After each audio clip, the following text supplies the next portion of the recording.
Welcome back to Long Way Home, everyone. Before we get started with today's show, I want to get your opinion on something. Next week, we've been invited to one of BMW Motorrad's track days where we can go around the track with pretty much any one of their bikes, but there obviously won't be enough time to take them all out for a spin around the track. So, apart from the crotch rocket S1000RR and the 1250 GS that I really want to take around the track, which other bike from BMW would you like to see redlined on a track? Let me know in the comments and I'll try and make it happen.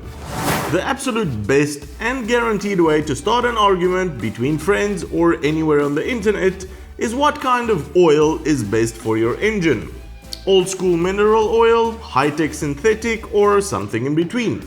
Does it actually matter? There is a simple answer. Stick around and we'll try and untangle this great social lubricant, see what I did there, of a subject.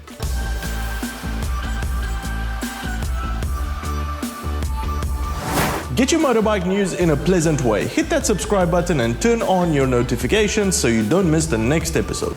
Let's first talk about what engine oil actually is. Most engine oil, both mineral or synthetic, begins life as crude oil that's pumped out of the ground. Crude oil is the result of tons of organic material from millions of years ago, squished down and under the correct conditions, turned to a black liquid underground. It is then pumped out of the ground as crude oil and sent off to a refinery where it's turned into a lot of different things which you use every day and probably had no idea they were made out of crude oil. Most common products are gas, diesel and jet fuel, but furniture, clothing and many plastic items are also made using crude oil. And of course our good old friend, engine oil. Each of these products comes from crude oil through a different refining process. Synthetic motor oil also starts its life as crude oil, although there are some exceptions, but not really worth to go into detail for our use case. For conventional motor oil or mineral oil, the refining process is slightly less refined. The oil, which is eventually labeled synthetic, has had absolutely everything pulled out of the crude oil except for the specific molecules that the oil company has figured out make good engine oil. An easier way of thinking about the difference between mineral and synthetic is this. Mineral engine oil, on a molecular level, it's a really tiny level, is made up of a bunch of different sized ball bearings with some tiny rocks and other junk in there. The rocks and junk aren't big enough to cause problems, so it's not cost effective to pull them out. The company then just leaves them in there. Synthetic oil though, at that same molecular level, has no junk and has all the ball bearings the same size, sometimes with extra fancy additives that make it lubricate even better. In a nutshell, synthetic oils are more expensive because more effort goes into the refining process. So now you might say, okay, enough of the scientific molecular mumbo jumbo. What is the real world difference between the two?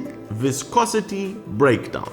This is the only real difference. Viscosity refers to how easily the oil can flow throughout your engine, and all engine oils are multi-grade when it comes to this. For a 10W40 viscosity or flow rating, it means the oil has a flow rate of 10 units, let's say, at cold winter temperatures and a rating of 40 units under hot conditions. Hence, 10W40 or 5W30 or any other combinations. Now, mineral oils use additives that help the oil stay thin so they flow when cold, but maintain their lubrication properties when hot. Synthetic oils, on the other hand, are chemically formulated from the beginning to have a given cold and hot viscosity. This is engineered into the process instead of added on at the end. This means that additives in mineral oil can vaporize or break down under heavy wear or hot conditions, and at the end of its useful life in your engine can get thicker when cold or thinner when hot and will not protect your engine as well as it did when it was new.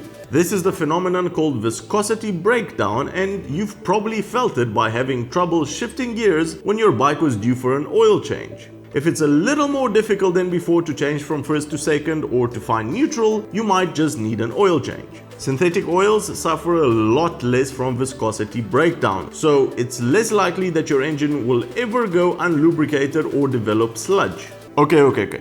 So mineral oil is cheaper but lasts less, and synthetic is more expensive but lasts longer. So then, can I change my oil less often? No. Oil contamination. That's what happens when you actually use your bike and not just leave it in the garage while you sit on the internet. Smaller particles are going to get in through your air filter, other contaminants are going to get formed by the actual thousands of little explosions, and your oil will be giving all of this trash a free ride throughout your entire engine. So you definitely need to change your oil at the same intervals decided by the manufacturer, even if you are using synthetic oil. Synthetic oil will retain its properties longer than mineral oil, but it has no defense against contamination. Okay. So give me a straight answer then once and for all. What oil should I use in my bike? Surprise, surprise! The answer to this has always been a simple one. If your bike manual specifies the use of a synthetic oil, then that's your only choice. Putting mineral oil in a high-performance sports bike that you redline pretty much all of the time is not recommended. So use synthetic. If, however, your bike manual specifies mineral or doesn't specify the type of oil at all, then you are free to use both synthetic and mineral. There is no danger here. Are there any benefits in using a synthetic oil in an engine that was designed to use mineral oil? Nope, or very few. If you are, for example, going on a long trip and you think you won't be able to change your oil before you get back, and your gearbox gets harder to shift when your bike needs an oil change, go ahead and put synthetic in there. Otherwise, there are basically no benefits. Synthetic oils were created for performance machines, and if your bike was meant to only use synthetic oil, trust me, you would know about it way before turning to the internet for an answer. The absolute best way to protect your engine is to change out the oil in your engine on time. New oil is better than old oil. Turn to your owner's manual for the required oil change interval and for the viscosity ratings and stick to that. The rest is fluff. Just go and ride. Oh, and one more thing. Do not use energy-conserving engine oil in your motorbike if your bike has a wet clutch. This piece of info is a lot more important than the whole mineral versus synthetic battle. An energy-conserving engine oil will cause your wet clutch to slip, eventually damaging it. So stay away from this little sticker. Now, I don't want to start a war in the comment section, but I am truly curious to know what oil you put in your bike if you have a preference, and if you don't, let us know as well. Well, that's the show, everybody. Since our last video where we begged for some Patreons, we actually got 3 of you guys to support us. So, thank you. And see, begging does work. Give this video a big thumbs up if you loved it. If you've learned something new, consider subscribing or becoming one of our Patreons to help us make more of these videos. Cheers, and I'll see you on the next one.